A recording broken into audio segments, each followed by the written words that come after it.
Gnocchi is one of the easiest fresh pastas to make at home. So here we're sharing Food and Wine's potato gnocchi with butter and cheese. We're going to start by halving baked potatoes.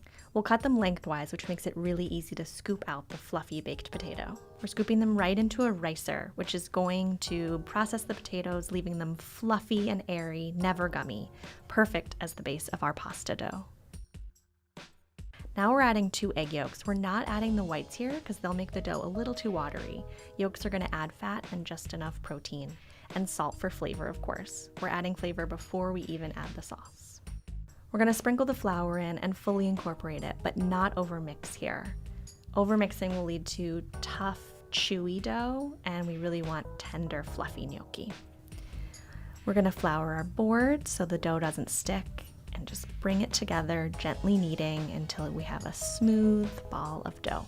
Now we'll cut the dough into 4 sections, making it a little easier to work with, and roll each section into a 3/4 inch rope.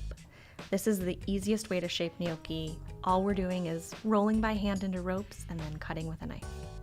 Now we're going to use a sawing motion, going back and forth with our knife so we don't get pinched ends. You'll notice these gnocchi have nice and flat sides. To give those beautiful ridges that are classic to the gnocchi shape of pasta, we're using a gnocchi paddleboard, but you can also use a fork.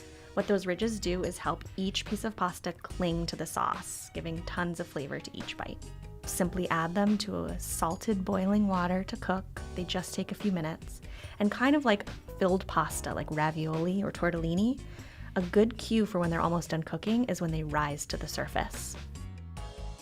Take just a few minutes longer after they've risen. For our very simple sauce, we're just gonna melt a little unsalted butter in a saucepan. That'll give it a little bit more flavor, and we're gonna add the gnocchi straight from the boiling water. A little bit of that starchy pasta water is gonna cling to the pasta itself, and it's going to emulsify in the butter, helping it stick to each piece of gnocchi and creating a little bit of a creamy sauce.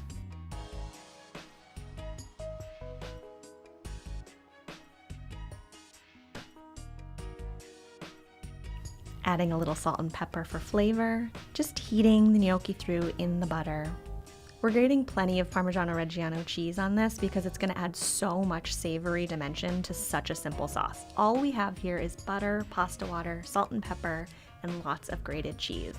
You'll want to serve this immediately so the cheese can melt on the gnocchi. It's so delicious.